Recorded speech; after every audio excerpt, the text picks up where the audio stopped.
वो अपने बिस्तर पर लेटी थी और तभी उसने दरवाजा खुलने की आवाज सुनी। ये कोई साधारण कहानी नहीं है, ये 2000 के दशक के बीच अलाबामा की एक ऐसी सच्ची घटना है जिसे सुनकर किसी के भी रोंगटे खड़े हो जाएं। एक ऐसी सच्चाई जो नींद उड़ा देने के लिए काफी है। आज की इस तहकीक में चलिए एक ऐसे किस्से की गहराई में उतरते हैं जो साबित करता है कि सबसे बड़े और भयानक खतरे अक्सर बाहर से नहीं आते, वो पहले से ही घर के अंदर मौजूद होते हैं। अंधेरे में अकेले, सुरक्षा का भ्रम। सोचकर देखिए, एक बिल्कुल शांत वीकेंड, एक जवान लड़की अपने सबसे अच्छे दोस्त के माता पिता के घर पर पूरी तरह अकेले थी। एकदम शांत घर। ये सुरक्षा का एक भ्रम था, एक ऐसी शांति जो किसी बड़े तूफान के आने से ठीक पहले होती है। शाम का वक्त, खाना खाना, फिर आराम से टीवी देखना और आखिर में देर रात सोने चली जाना, सब कुछ कितना आम और नॉर्मल लग रहा था, है ना? लेकिन इस बेफिक्र रूटीन के ठीक पीछे, उसी घर के अंधेरे में एक भयानक खतरा चुपचाप उसका इंतजार कर रहा था। अलमारी का दरवाजा खुलता है। सबसे खौफनाक पल यहाँ से शुरू होता है। वो लड़की अपने बिस्तर पर लेटी हुई थी। उसकी पीठ कमरे की अलमारी की तरफ थी। कमरे में पूरी तरह सन्नाटा पसरा था और तभी उस खामोशी को चीरते हुए उसने अलमारी का दरवाजा खुलने की हल्की सी आवाज सुनी। कोई था जो उस घने अंधेरे से बाहर निकल रहा था। उसने सोते रहने का नाटक किया। ऐसी स्थिति में इंसान डर के मारे पूरी तरह जम जाता है। उसने किसी तरह अपने अंदर के खौफ को दबाया और बिल्कुल शांत रही, जबकि एक अनजान शख्स उन पिछली परछाइयों से निकलकर उसकी तरफ बढ़ रहा था। ये सिर्फ डर नहीं था, ये जिंदा बचने की एक आखिरी कोशिश थी।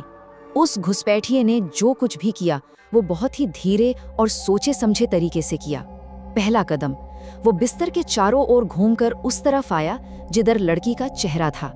दूसरा कदम, उसने बहुत ही हल्के से उसके बालों और चेहरे को सहलाया। एक ऐसी खौफनाक नजदीकी जिसके बारे में सोचकर ही रूह कांप जाए। और तीसरा कदम, वो शांति से वहां से चला गया। जैसे ही वो अनजान शख्स कमरे से बाहर निकला, डर का वो सन्नाटा टूट गया। उसने तुरंत अपने बॉयफ्रेंड को कॉल करके बुलाया, फिर अपने माता पिता को बताया और सीधे पुलिस को कॉल किया। बिना एक भी पल गवाए उस भयानक खामोशी को तोड़कर प्रशासन को इस बुरे सपने में शामिल कर लिया गया। तहकीकात और खुलासा, एक गुप्त रास्ता। यहाँ से कहानी सीधे एक तहकीकात में बदल जाती है।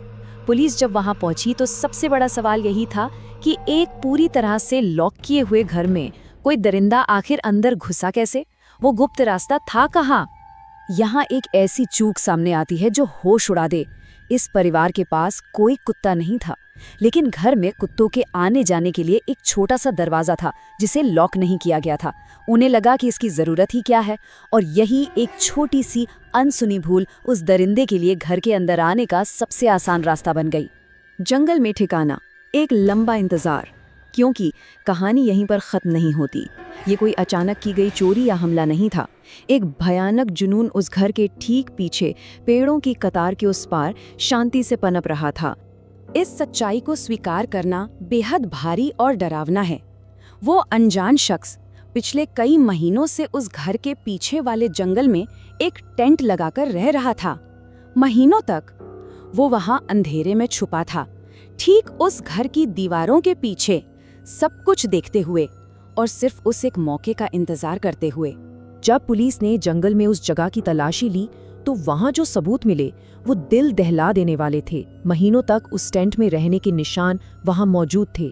उस लड़की के सोते हुए लिए गए ढेरों सर्वेलेंस वीडियोस और फुटेजेस वहां मिले, और उसकी चुराई गई कपड़े और बाकी निजी चीजें भी। इन सबूतों का ये ढेर चीख चीख कर बता रहा था कि वो स्टॉकर कितने बड़े और भयानक जुनून का शिकार था। तो इस पूरी घटना से सबसे बड़ी बात क्या निकल कर आती है? सिर्फ एक, हाँ, सिर्फ एक असुरक्षित प्रवेश द्वार, सिर्फ एक छोटी सी अनदेखी चूक। उस एक खुले छूटे हुए दरवाजे ने कितने बड़े और अकल्पनीय डर को एक महफूज समझे जाने वाले घर के अंदर बुला लिया। तो फिर ऐसे कौन से अनजान रास्ते हैं, ऐसी कौन सी गुप्त कमजोरियां हैं जो इस वक्त आसपास के अंधेरे में नजरों से दूर छुपी हो सकती हैं? सुरक्षा का जो एहसास हर रोज महसूस किया जाता है, क्या वो सच में उतना ही मजबूत है जितना लगता है? आज की इस घटना का विश्लेषण यही छोड़ते हैं, इस डरावने और सोचने पर मजबूर कर देने वाले सवाल के साथ।